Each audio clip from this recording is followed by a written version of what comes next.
The massive council chamber stretched as far as the eye could see, filled with creatures from every corner of the galaxy.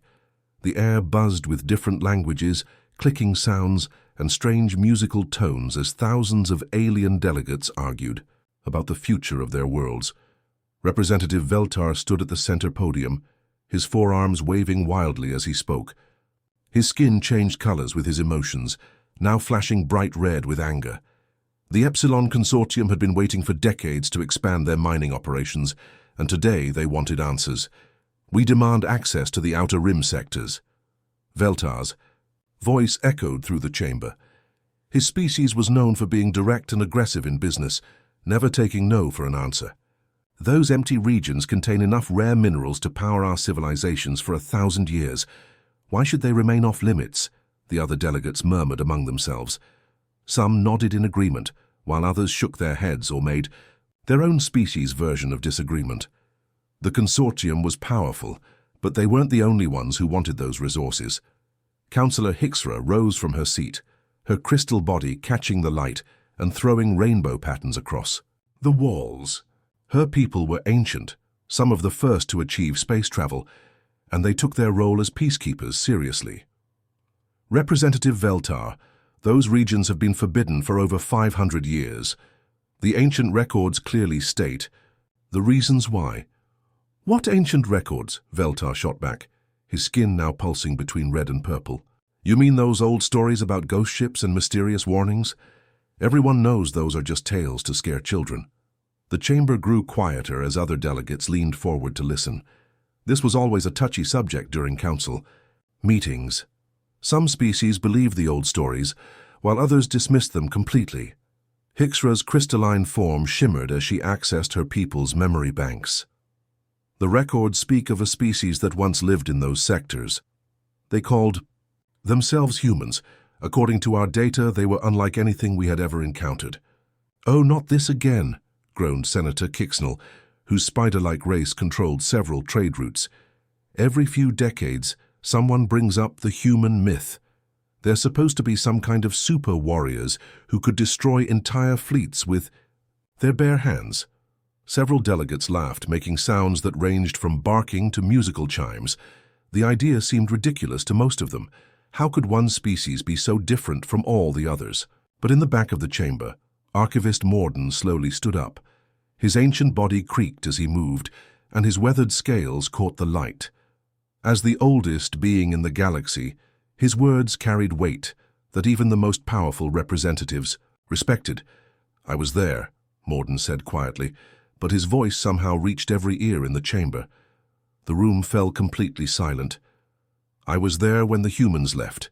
Veltar's skin faded to a confused green color. "That's impossible. You're old, but not that old." Morden's eyes, clouded with age, seemed to look into the past. "My people lived for 2,000 years, Representative. I remember the day their ships departed from the Outer Rim. I was just a young archivist then, recording everything for our historical files." He moved slowly toward the center of the chamber, his cane tapping against the floor with each step. Every eye, sensor, and sensory organ focused on him. "They weren't myths or legends," Morden continued. "The humans were real. They lived on dozens of worlds in the outer sectors, building cities and raising families just like any other species. But they were different in ways that frightened the other races." "Different how?" asked Councillor Zephi, her insect-like features twitching with curiosity.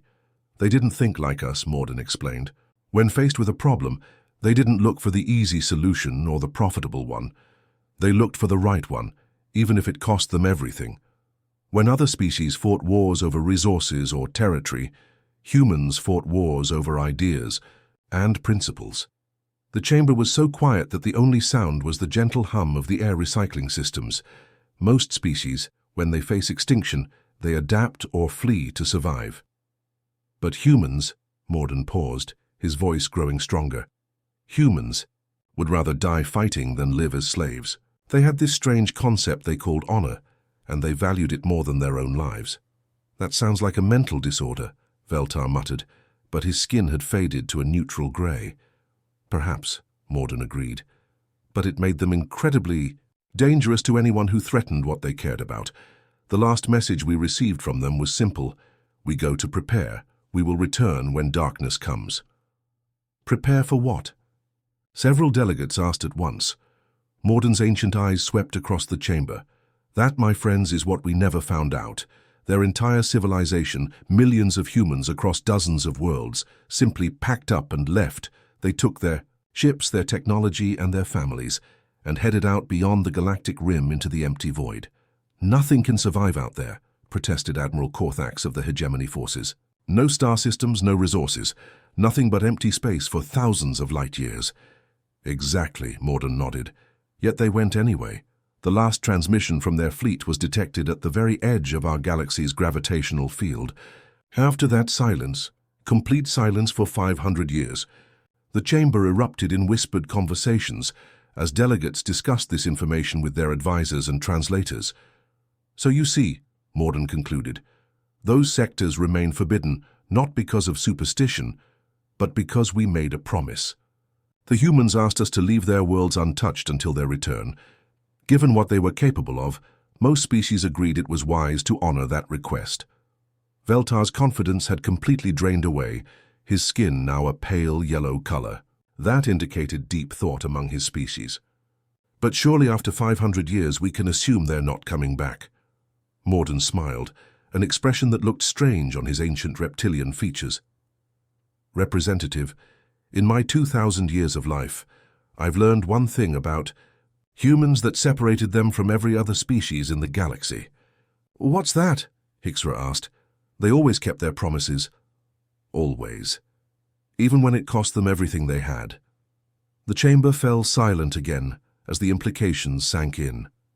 If humans had promised to return, then somewhere out in the cold void, beyond the galaxy, they might still be preparing for something. Something that required 500 years to get ready for. The motion to open the outer rim sectors, announced the council speaker, is hereby postponed pending further research into historical records. As the delegates filed out, many of them glanced nervously toward the great viewing windows that showed the star-filled sky. Somewhere out there, beyond the furthest stars they could see, the humans might still be watching and waiting and preparing. The night shift at Deep Space Monitoring Station Omega-7 was usually the most boring job in the galaxy. Commander Kixenel sat in his chair, all 6 of his spider-like legs stretched out, as he watched the endless stream of data flowing across his screens. For 20 years, he had monitored the empty space beyond the galactic rim, and for 20 years, absolutely nothing had happened. His mandibles clicked softly as he sipped his morning caffeine substitute, a bitter drink that helped keep his species alert during long shifts.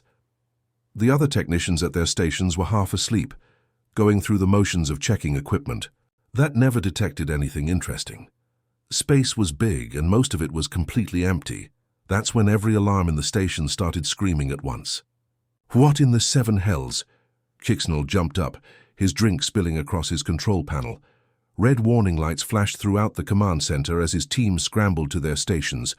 In 30 years of service, he had never heard the deep ee. Space alert system activate. Commander, shouted Technician Veltar, his forearms dancing across his keyboard faster than most species could see. We're getting a signal, a massive one. It's coming from beyond the rim. That's impossible, Kixnall muttered, but he was already moving toward the main display screen. Nothing broadcasts from out there. It's just empty void for thousands of light years. The main screen flickered to life, showing a map of their galaxy with thousands of monitoring stations marked as small dots. Every single station along the outer edge was lighting up red, all detecting the same impossible signal. Get me a clean audio feed, Kixnall ordered, his nervous clicking getting louder. And someone wake up the linguistics department. If there's really something out there, we need to know what it's saying. The speakers crackled with static as the technicians filtered out cosmic background noise. Slowly, a voice emerged from the chaos. It was speaking in patterns that sounded almost familiar, but in a language that none of them recognized. "Sir," called out Communications Officer Hixra, her crystalline body shimmering with excitement and fear, "the computer is running the signal through our translation databases. It's going to take a few minutes, but the patterns match something in the ancient language archives." Kixnall felt a chill run through all 6 of his legs. Ancient languages meant old civilizations, and most old civilizations were extinct for very good reasons. He watched the translation progress bar creep forward, each percentage point making him more nervous. "Translation complete," the computer announced in its calm, mechanical voice. The words that appeared on the screen made everyone in the command center freeze. "This is Admiral Kim of the Terran Defense Fleet, requesting immediate counsel with Galactic Leadership. The darkness approaches. We are coming home." For a long moment, nobody moved, nobody breathed. The only sound was the gentle humming of computers and the distant click of Kixnall's mandibles as his mind tried to process what he was seeing. "Terran," whispered Technician Morden, the oldest member of their team. "That's the ancient word. For human. Humans are myths," Veltar said, but his voice shook as he spoke. "Everyone knows that. They're just old stories." "Then explain this," Kixnall snapped, pointing at the screen. "Explain how a myth just broadcast a message from the dead zone beyond our galaxy." The signal repeated every few minutes. Exactly the same words in exactly the same voice. Each repetition made the impossible seem more real. Someone or something calling themselves human was out there in the void asking to speak with Galactic Leadership. "Sir," Hixra said quietly, "we're getting reports from monitoring stations across the galaxy. Everyone heard the same message, at exactly the same time. Whatever sent this signal, it's powerful enough to reach every corner of our galaxy simultaneously." Kixnall's mind raced as he tried to understand the implications. The energy required for a transmission that strong would power entire star systems for years. No known technology could broadcast with that kind of range and clarity. "Get me a direct line to Galactic Command," he ordered. "Priority Alpha protocols. Tell them we have a Code 7 situation." Code 7 was the classification for contact with unknown advanced civilizations. It hadn't been used in over 300 years, and Kixnall had never expected to use it during his career. As his team worked frantically around him, Kixnall stared at the transmission data. The signal's origin point was marked clearly on their charts, thousands of light-years beyond the galactic edge, in a region where no stars existed. Nothing could survive out there. Nothing should be able to survive out there. "Commander," Veltar called out, his voice tight with worry, "we're getting secondary readings from the signal. The computer thinks there might be multiple sources, all broadcasting in perfect synchronization." "Multiple sources?" Kixnall's mandibles clicked rapidly. "How many?" "The computer estimates at least 1,000 individual transmitters, sir. Maybe more." The implications hit everyone in the room at the same time. This wasn't just one ship sending a message. This was a fleet, a massive fleet hiding in the empty space beyond their galaxy, using technology that shouldn't exist to announce their return. Within an hour, every major government in the galaxy was holding emergency sessions. The Galactic Council called for an immediate assembly. Military commanders checked their weapon systems and fleet positions. Scientists scrambled to understand how the transmission was even possible. On distant worlds, old archives were opened for the first time in centuries. Historians who had spent their careers studying ancient legends suddenly found themselves the most important people in the galaxy. The stories they had preserved, the warnings they had catalogued, all of it was being examined with new urgency. "The darkness approaches," the message repeated for the 100th time. "We are coming home." Nobody knew what the darkness was, but everyone understood one thing. After 500 years of silence, humanity was returning, and they were bringing warnings of something terrible enough to make them abandon the safety of the void and risk contact with the galaxy that had forgotten them. In government buildings across the galaxy, the same question was being asked over and over. If humans had spent 5 centuries preparing for something they called darkness, what exactly was coming that was so terrible it required 500 years to get ready for? The answer, many feared, would come sooner than anyone wanted to know. Admiral Corthax stood on the bridge of his flagship, the Destroyer of Worlds, watching his tactical display with satisfaction. 51 of the hegemony's finest warships surrounded a single unknown vessel that had dared to enter their territory. His reptilian features twisted into what passed for a smile among his species. "Sir," reported his weapons officer, "the unknown ship is not responding to our hails. Should we open fire immediately?" "Patience," Corthax replied, his voice carrying the confidence of someone who had never lost a battle. "Let's see what this fool has to say for himself first. It's been months since we've had any entertainment out here. The hegemony controlled this sector of space with an iron fist. Their military was the most feared in the galaxy, known for asking questions after shooting first. Any ship that wandered into their territory without permission was either destroyed or captured, depending on Korthax's mood that day. On his screens, the unknown vessel looked unlike anything in their databases.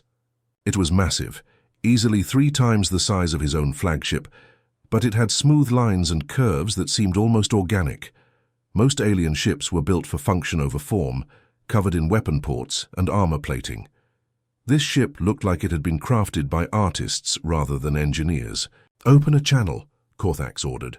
"Let's hear what excuse they have for trespassing." The communication system crackled to life, broadcasting on all frequencies. "Unknown vessel.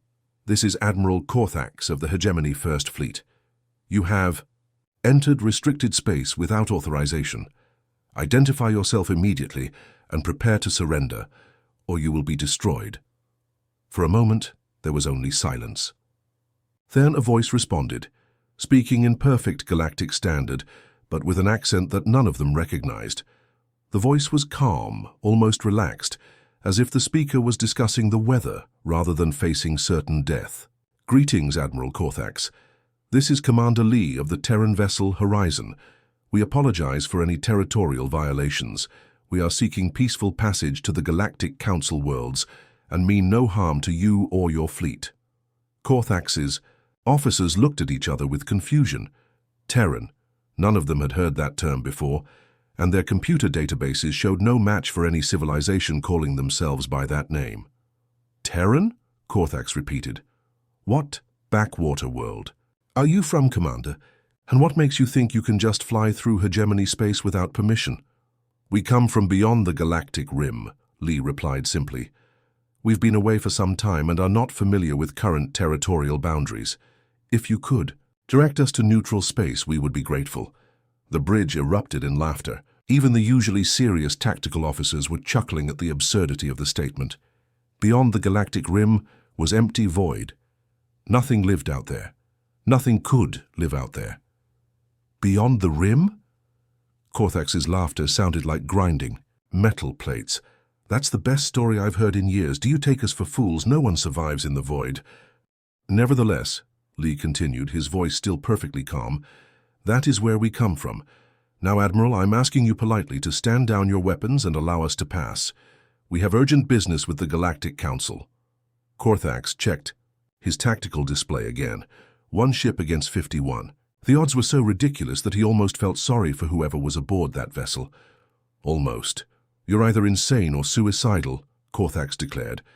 "I'll give you one last chance. Surrender now, and maybe we'll let some of your crew live as slaves. Refuse, and we'll turn your ship into space dust." "Admiral," Lee said, and for the first time there was a hint of sadness in his voice. "You're making a mistake. We don't want to fight you." "You don't want to fight us?" Korthax roared. "You're outnumbered 50 to 1. What choice do you have?" There was a pause before Lee responded, and when he did, his voice was so quiet that everyone on the bridge had to strain to hear him. "I count 51. The statement sent a chill through the bridge crew. It wasn't a boast or a threat. It was just a simple correction, delivered in the same tone someone might use to point out that it was raining outside. "All ships," Korthax commanded, his patience finally exhausted. "Open fire, full spread. Turn that ship into atoms." 51 of the galaxy's most advanced warships opened fire simultaneously.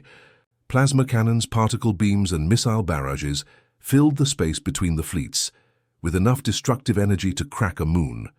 The combined firepower could have destroyed a small space station in seconds. The weapons struck the human ship and simply stopped, not reflected, not absorbed, just stopped, as if they had hit an invisible wall that existed just inches from the vessel's hull. The deadly energy weapons that had destroyed thousands of enemy ships over the years had no more effect than flashlights shining on a mirror. "What?" Korthax stared at his displays in disbelief. "That's impossible. Nothing can stop a full fleet bombardment." "Sir," his tactical officer reported, his voice shaking. "Our weapons aren't even registering impact. It's like they're hitting some kind of field that our sensors can't detect." On the communication channel, Commander Lee's voice remained calm. "Admiral, you've fired upon us without provocation. We will now defend ourselves. I'm sorry it came to this." The human ship moved. It didn't accelerate gradually like every other vessel in the galaxy. One moment it was motionless, the next it was moving at speeds that should have been impossible for something so large. It flowed through space like liquid mercury, changing direction without slowing down, dancing between the hegemony ships with impossible grace. "All ships, evasive maneuvers," Korthax shouted, but it was already too late. The human vessel fired. Once. There was no visible beam, no projectile, no energy discharge that their sensors could detect. But 17 hegemony warships, including 2 of their most powerful dreadnoughts, simply vanished, not destroyed in explosions of fire and debris. Not torn apart by weapons. They were there one moment, and the next moment they were gone, as if they had never existed at all. "Sir," screamed the communications officer, "I'm getting emergency signals from the affected ships. They're not destroyed, they're just gone. Our sensors show empty space where they used to be." Korthax felt fear for the first time in his military career. In 30 years of combat, he had never seen anything like this. His ships weren't being destroyed. They were being erased from existence by weapons that his instruments couldn't even detect. "All remaining ships," he commanded, his voice barely steady, "retreat immediately, full speed to the nearest base."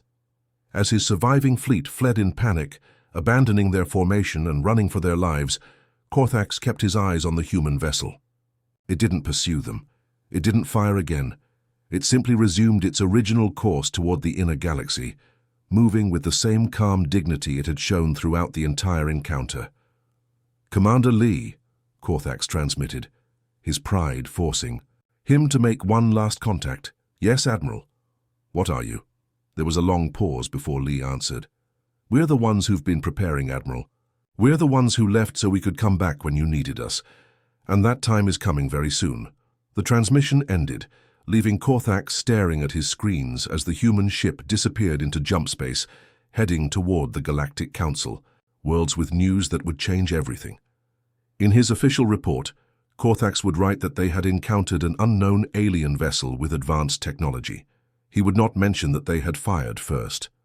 He would not mention that 17 of his ships had been erased from existence without a trace, but he would remember Commander Lee's final words for the rest of his life, and he would spend many sleepless nights wondering what darkness the humans had been preparing for in the cold void beyond the stars.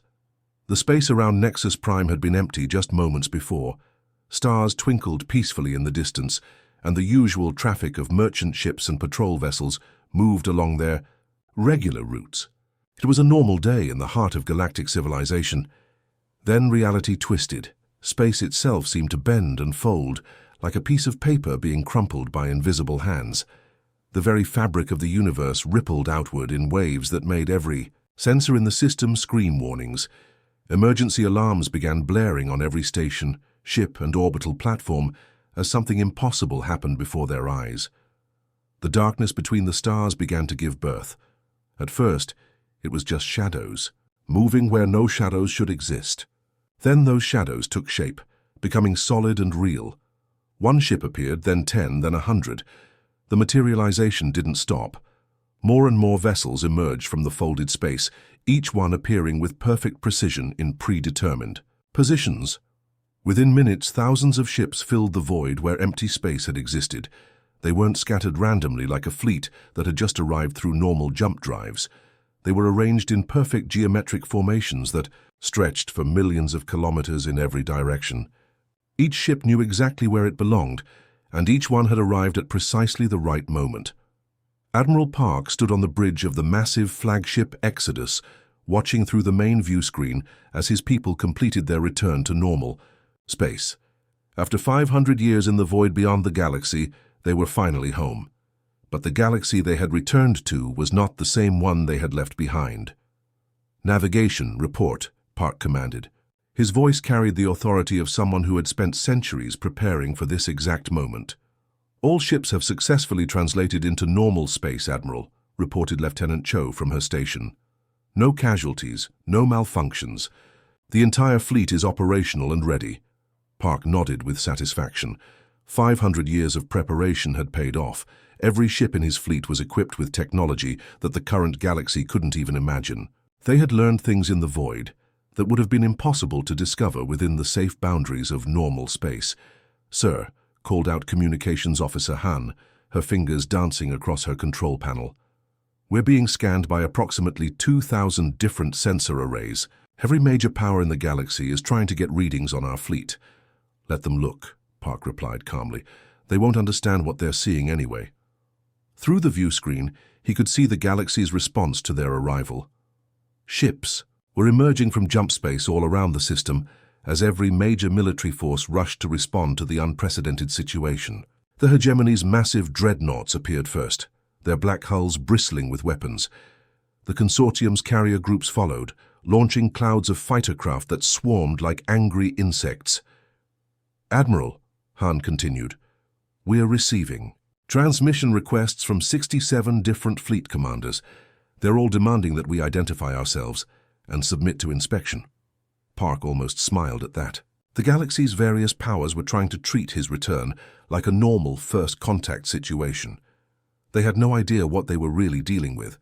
After 5 centuries of advancement and development in conditions that would have destroyed any other species, humanity had become something that the galaxy wasn't prepared for. "Sir," Tactical Officer Kim reported from his station, "enemy fleet positions are confirmed. We're looking at approximately 15,000 hostile vessels. In total, every major military power is represented. They've formed a complete sphere around our position." Park studied the tactical display, showing the massive wall of firepower that surrounded his fleet. It was impressive by galactic standards. The combined military might of dozens of civilizations, enough firepower to destroy entire star systems, all focused on his relatively small force of human ships. "Are they serious?" he asked quietly. "Sir?" Kim looked confused. 15,000 ships against us, and they think they have us surrounded," Park explained. "Don't they realize they're the ones who are trapped?" The truth was that every human ship in his fleet was capable of handling hundreds of conventional vessels. The technology they had developed during their long exile made the galaxy's most advanced weapons look like stone axes compared to plasma. "Rifles, Admiral," Han announced. "Incoming priority transmission from the Galactic Council flagship. They're demanding immediate surrender and compliance with inspection protocols." "Put them through," Park ordered. The main screen flickered to show the bridge of the Council's command ship. Representatives from dozens of species crowded around their communication array, all of them looking nervous and aggressive at the same time. "Unknown fleet," declared Council President Veltar, his forearms gesturing dramatically. "You are in violation of galactic law. You will power down your weapons, submit to boarding parties, and prepare for immediate disarmament. Resistance will be met with overwhelming force." Park looked at the screen for a long moment before responding. These beings had no idea what was coming. They were so focused on the threat they thought his fleet represented that they couldn't see the real danger approaching from beyond the galactic rim. "Open a channel to all vessels in the system," he ordered Han. "Full spectrum broadcast. I want every ship, station, and communication relay to receive this message. Channel open, sir." Park stepped forward so that his image would be clearly visible to every being watching. He knew that within minutes, his words would be transmitted across the entire galaxy, reaching every world and every civilization. "This is Admiral Park of the Terran Defense Fleet," he began, his voice carrying the weight of centuries of preparation. "We are the human survivors who left this galaxy 500 years ago. We didn't abandon our home because we were weak or because we were running away.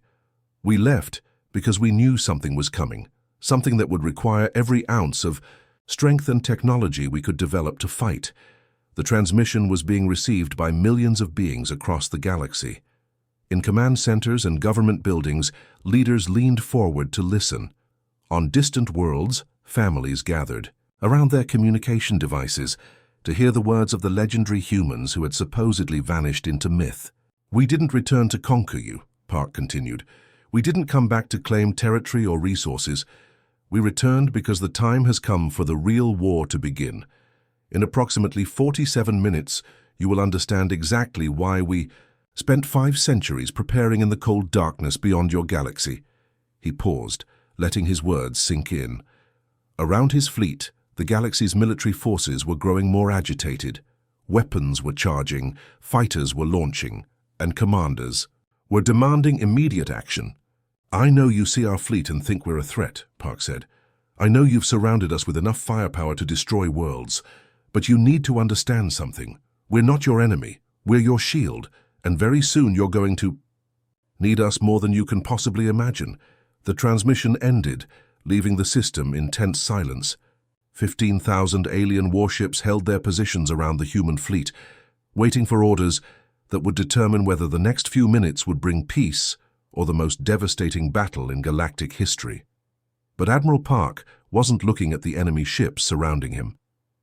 His eyes were focused on the long-range sensors that were beginning to detect something approaching from the void beyond the galaxy. Something that had been following humanity's trail home.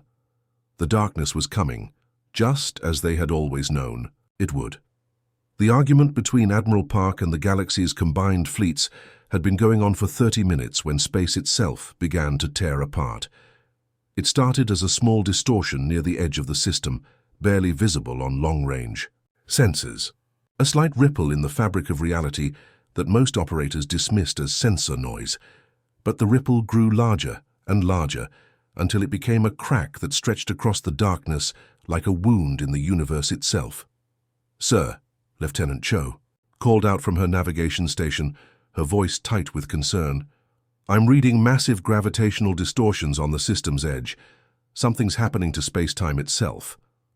Admiral Park turned from the tactical display where he had been tracking the 15,000 alien warships surrounding his fleet.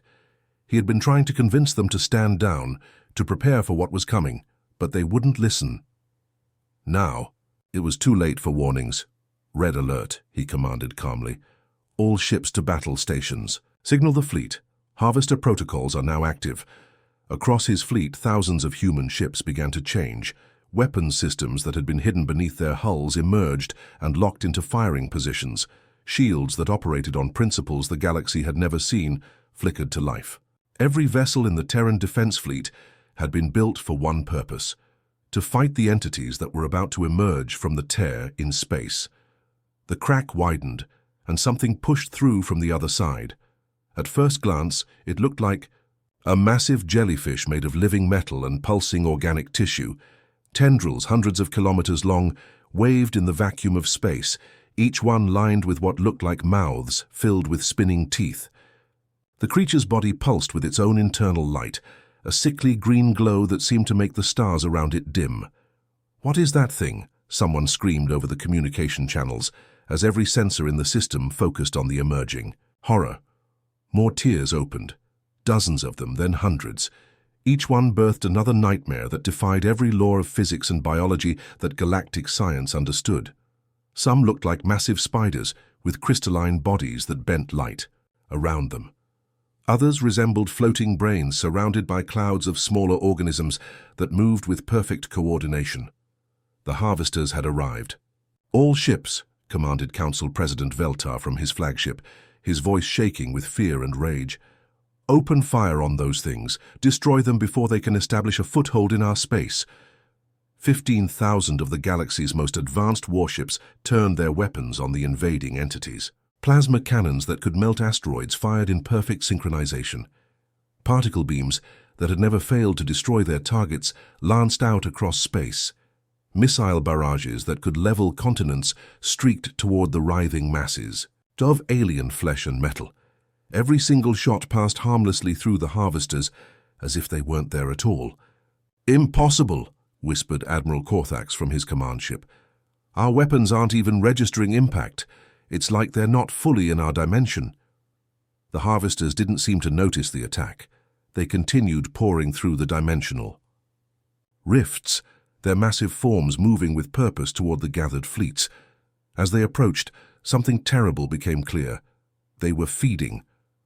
The first harvester reached a group of consortium fighters. The small craft tried to scatter, but invisible forces pulled them toward the creature's writhing tendrils.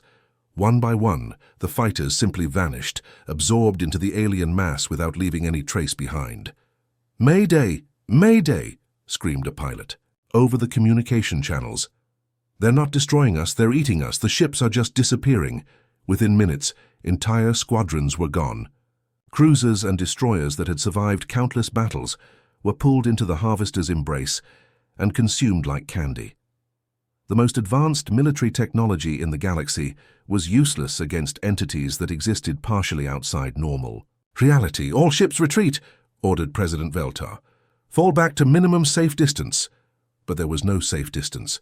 The Harvesters were spreading throughout the system, their numbers growing with each passing moment. More rifts opened, faster than anyone could count them, and each one brought fresh horrors into normal space. That's when the humans moved.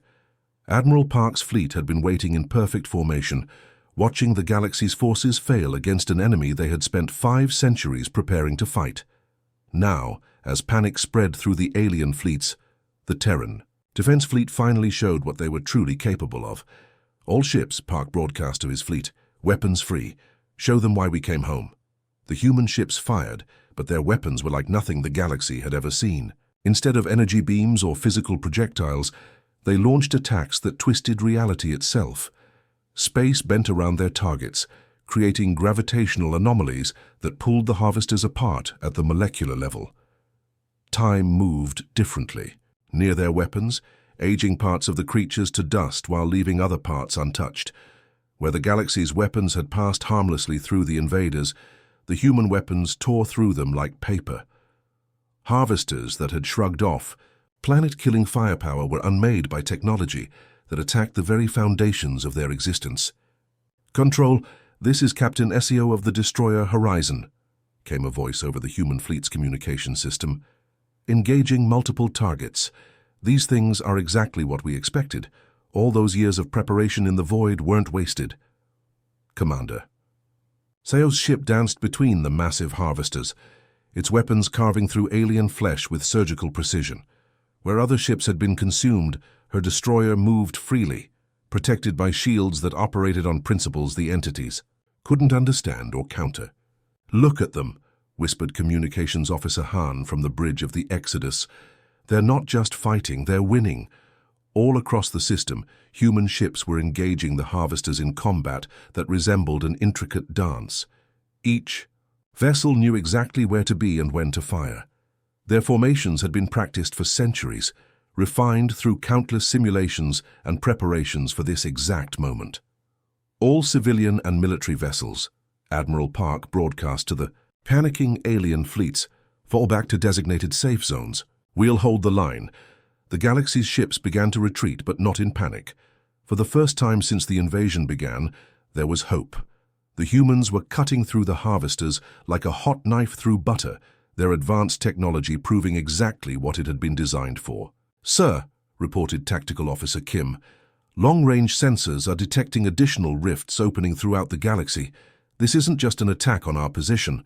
They're invading everywhere at once." Park nodded grimly. He had expected this.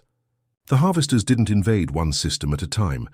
They consumed entire galaxies, turning every star and planet into fuel for their endless hunger. "Signal the fleet," he ordered. "Deploy to all major systems. We knew this day would come." As the human fleet began to split up, heading to defend worlds across the galaxy, Park opened one final communication channel that reached every surviving ship in the sector. "This is Admiral Park of the Terran Defense Fleet," he said, his voice carrying across space to millions of listeners. 500 years ago, our people detected the first signs of this invasion. We knew the Harvesters were coming, and we knew that conventional weapons would be useless against them." On screens throughout the galaxy, beings watched as human ships continued their impossible battle against the dimensional invaders. "We didn't abandon this galaxy," Park continued. "We became its shield. We spent 5 centuries in the cold void, beyond the stars, developing the technology and strategies needed to fight an enemy that exists partially outside our reality. We sacrificed our homes, our comfort, and our connection to the worlds we loved, all so that we could return when you needed us most." More rifts were opening every minute, but now there were human ships moving to intercept each one. The Terran Defense Fleet was spreading across the galaxy, bringing their impossible weapons to bear against an enemy that had never faced serious resistance before. "The real war begins now," Park concluded, "but you're not alone. Humanity has returned, and we will stand between you and the darkness for as long as it takes." The transmission ended, but the battle continued. Across the galaxy, humans who had been legends and myths just hours before were now the only thing standing between civilization and complete annihilation. The Harvesters had finally met their match.